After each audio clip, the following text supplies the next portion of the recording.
지피지기면 백전불태다. 적을 알고 나를 알면 100번 싸워도 위태롭지 않을 것이다.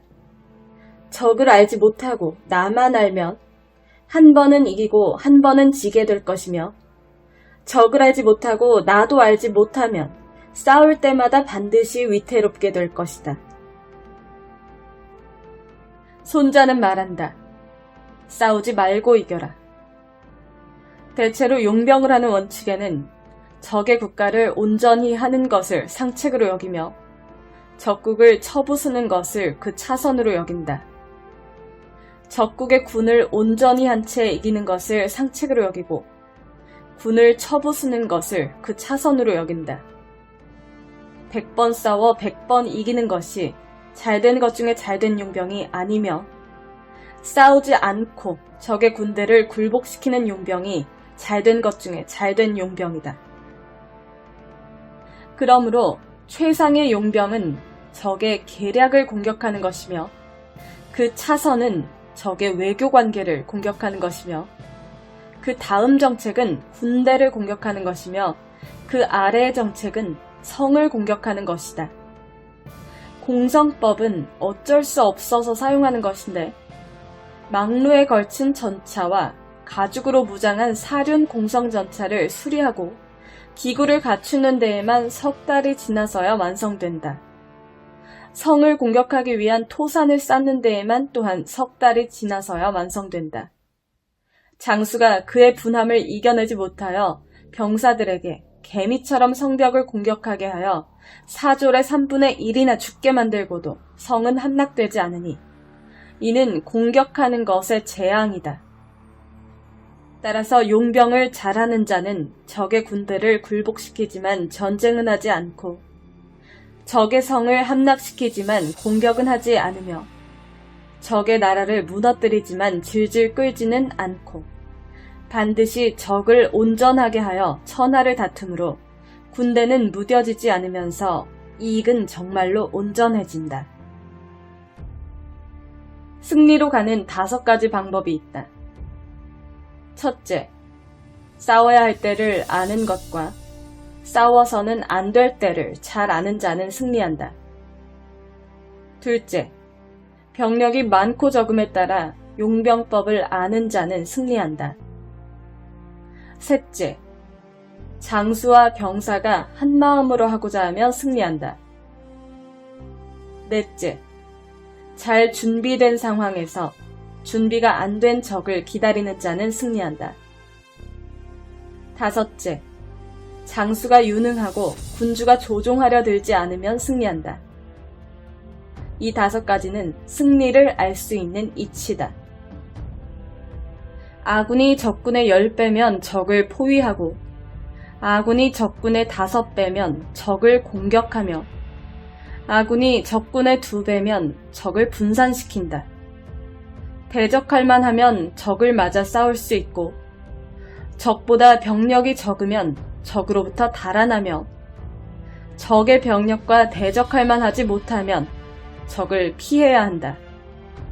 그러므로 작고 약한 군대가 적을 맞아 견고하게 수비한다면 강대한 적의 포로가 된다. 적의 송곳니를 뽑고 나서 싸워라. 손자는 말한다. 옛날에 전쟁을 잘하는 자는 먼저 적이 승리할 수 없도록 만들고, 그러고 나서 적으로부터 승리할 수 있기를 기다린다. 적이 승리하지 못하는 것은 자신에게 달려있으며, 내가 승리할 수 있는 것은 적에게 달려있다.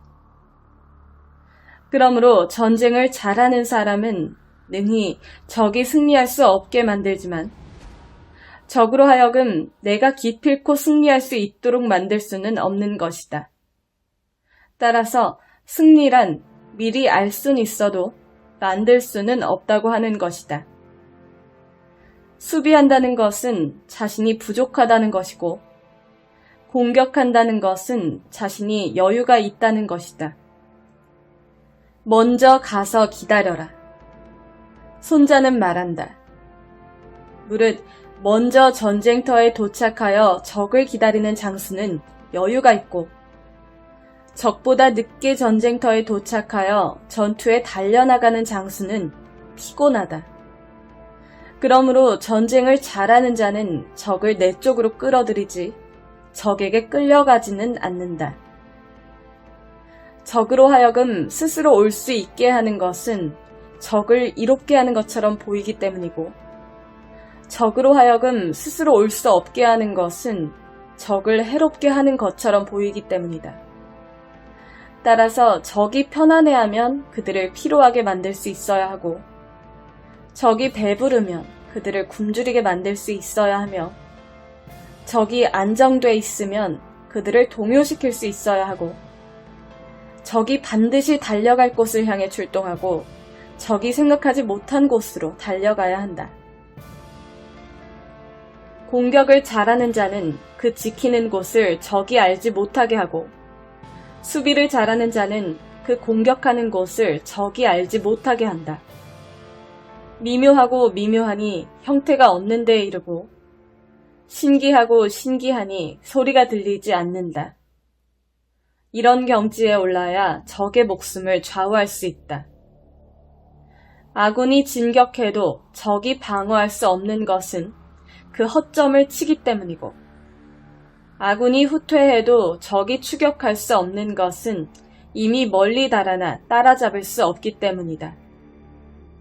따라서 내가 전쟁을 하고자 하면 적이 비록 높은 성로와 깊은 도랑을 만든다 해도 부득이 나와 싸울 수밖에 없으니 적이 반드시 구해야만 하는 곳을 공격하기 때문이다. 내가 싸우고자 하지 않으면 비록 땅을 구획하고 그곳을 지키려 해도 적이 나와 싸움을 할 수 없는 것은 잘못된 방향으로 가게 만들어놨기 때문이다. 예상을 뒤엎어 공격하고 수비하라. 적이 전방을 수비하면 후방의 병력이 모자라고, 후방을 수비하면 전방의 병력이 모자란다. 좌측을 수비하면 우측이 모자라고, 우측을 수비하면 좌측이 모자란다. 수비하지 않는 곳이 없으면 모자라지 않는 곳도 없게 된다. 적병이 모자란다는 것은 적이 아군을 수비하기 때문이다. 아군이 많다는 것은 적들로 하여금 나를 수비하도록 하기 때문이다. 따라서 전쟁할 곳을 알고 전쟁할 날짜를 알면 천리를 행군해서도 전쟁을 할 수 있지만, 전쟁할 곳을 알지 못하고 전쟁할 날짜를 알지 못하면 좌측이 우측을 구할 수 없고 우측이 좌측을 구할 수 없다. 전방이 후방을 구할 수 없고 후방이 전방을 구할 수 없는데, 하물며 먼 곳은 수십 리, 가까운 곳도 몇 리나 떨어져 있는 경우는 말해 무엇하겠는가. 내가 헤아려 보건대 월나라 사람들의 병력이 비록 많으나 또한 어찌 이기고 지는 것에 보탬이 되겠는가. 그러므로 승리란 만들어지는 것이니 적이 비록 많아도 그들로 하여금 전투를 할 수 없게 만들면 되는 것이다. 한 번 쓴 계책은 버린다.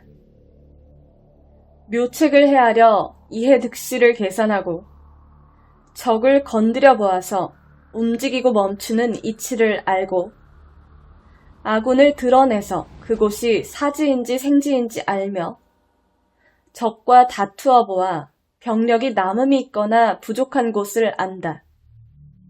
따라서 최상의 군대 배치는 그 형세를 드러내지 않아야 한다. 형태가 없으면 아군 깊숙이 들어온 간첩도 실상을 엿볼 수 없으며 지혜로운 자라도 모략을 세울 수 없다. 적의 형세에 따라 잘 대응해서 비록 백성들이 보는 앞에서 승리했을 때에도 그들은 아무도 승리의 요인을 알지 못한다. 사람들은 모두 아군의 형세 때문에 승리한 것으로 알지 승리할 수 있는 형세를 만들었다고는 생각하지 못한다. 따라서 전쟁에서 한 번 승리한 방법을 되풀이하지 말고 끊임없이 변화시켜 형세에 대응해야 한다. 적을 믿지 말고 자신을 강하게 하라. 지혜로운 자의 생각은 반드시 이해관계를 함께 고려해야만 한다.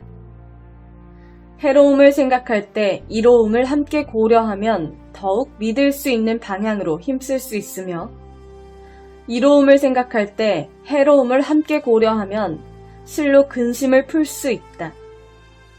이 때문에 적국의 제후를 굴복시킬 수 있는 것은 해로움을 보여줌으로써 그것을 알게 하기 때문이고, 적국의 군주를 부리는 것은 그로 하여금 쓸데없는 일에 힘을 쓰게 하기 때문이며, 적국의 제후를 달려오게 하는 것은 이로움을 보여주기 때문이다. 그러므로 용병의 원칙은 적이 공격해오지 않을 것이라고 믿지 않고 내가 대적할 방책을 믿으며, 적이 공격하지 않으리라는 것을 믿지 않고 적이 나를 공격할 수 없게 하는 것을 믿는 것이다.